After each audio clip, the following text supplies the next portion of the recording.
Assalamualaikum warahmatullahi wabarakatuh. Perkenalkan, kami dari kelompok tugas sejarah Program Studi Ilmu Pengetahuan Sosial Universitas Negeri Semarang. Di sini kami akan menjelaskan dan membawakan sejarah tentang berdirinya Masjid Menara atau Masjid Layur. Pentingnya kita sebagai generasi muda memahami sejarah-sejarah yang ada di Indonesia, dan terutama kita dapat melestarikan keberadaannya. Tidak perlu berlama-lama, marilah kita saksikan sejarah terkait berdirinya Masjid Menara Layur. Dan inilah beberapa potret bagian Masjid Menara yang terlihat tampak dari depan, karena kita sebagai jamaah putri tidak diperbolehkan masuk, jadi kita hanya mengambil potretan bagian depan saja. Setelah kami berkeliling dan melihat-lihat area dari Masjid Menara atau Masjid Layur yang unik dan indah ini, saatnya kita masuk ke dalam pemaparan sejarah masjid tertua ketiga di Semarang, yakni Masjid Menara Layur. Baiklah, dari hasil wawancara kami dengan Bapak Naif selaku mantan takmir sekaligus warga asli dari Kampung Melayu, di sini kami akan menjelaskan dan memaparkan sejarah singkat dari berdirinya Masjid Menara Layur. Dimulai pada tahun 1475, ketika Ki Ageng Pandan Arang yang berasal dari Arab datang dan membuka kampung nelayan di Semarang. Kampung ini diawali dengan adanya pemukiman di sepanjang Kali Semarang yang disebut dengan Dusun Ngilir. Warga Dusun Ngilir ini mayoritas bekerja sebagai nelayan dan pedagang, sehingga tempat tinggal mereka menjadi tempat tinggal yang sangat berorientasi untuk dilaksanakannya perdagangan. Maka dari itu, pada abad-abad selanjutnya banyak pedagang-pedagang dari luar negeri yang datang dan berlayar di Semarang. Seperti halnya pada abad ke-17, yakni kedatangan etnik Arab, para Hadramut yang datang dan berlayar di Kali Semarang, tepatnya di Jalan Layur, Desa Dadapsari. Maka dari itu, pada abad-abad selanjutnya, banyak masyarakat dari luar negeri yang datang dan berlayar di Kali Semarang, terutama pada abad awal ke-17, yakni banyak bangsa Arab yang datang dan berlayar untuk melakukan perdagangan dan menyebarkan agama Islam. Mereka mulai menetap dan membangun ruko-ruko serta rumah di area Kali Semarang. Hingga berjalannya waktu, etnis Arab pun mulai membangun surau atau masjid di sekitar tahun 1800, yakni tepatnya di daerah Ngilir. Tempat ini berada di titik pertemuan Kali Semarang dan Kali Cilik. Kemudian, pada tahun 1802, barulah ulama Arab Hadramut membangun Masjid Menara di daerah Pasar Renggang atau Koridor Layur dengan ketinggian 2 lantai.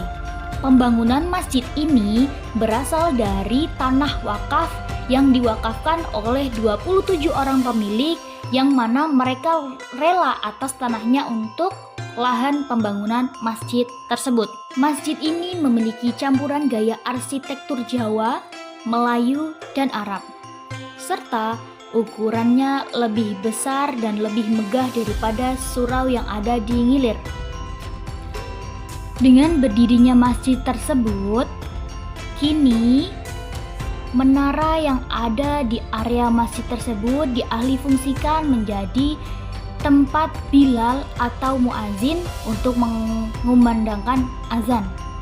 Hingga berjalannya waktu, sampailah pada abad ke-19, aktivitas perdagangan antar pulau yang memanfaatkan Kali Semarang mengalami kemunduran karena masalah banjir dan airop, yang mana membuat sebagian pemukiman tenggelam, hingga penduduk banyak yang meninggalkan daerah Kali Semarang. Begitu pula dengan kondisi Masjid Menara Layur ini, yang awalnya 2 tingkat kini berubah menjadi 1 tingkat karena adanya banjir dan airop tadi. Hingga saat ini Masjid Menara masih eksis dan masih menjadi ikon masjid tertua ketiga di Semarang. Selain itu, masjid ini telah terkenal hingga luar negeri, seperti halnya adanya kedatangan mahasiswa dari Malaysia, Maroko, maupun Singapura yang datang untuk survei dan melihat-lihat hasil peninggalan sejarah Masjid Menara Layur tersebut.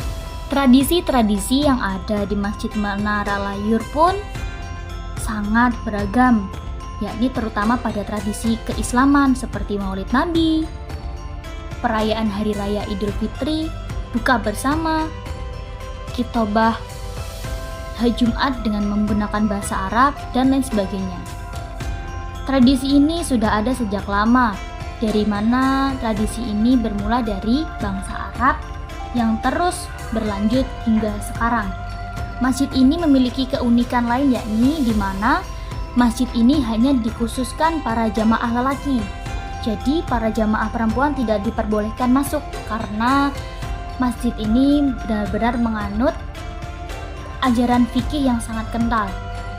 Maka dari itu, untuk sholat wanita dibuatkan tempat tersendiri di daerah depan masjid tersebut.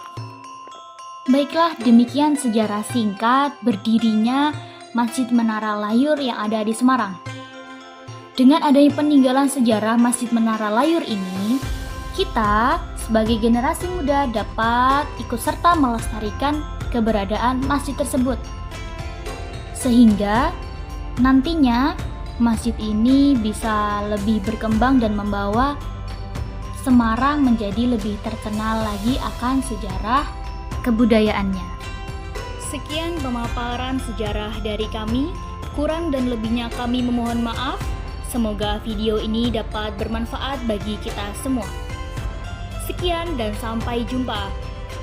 Wassalamualaikum warahmatullahi wabarakatuh. Salam sejahtera untuk kita semua.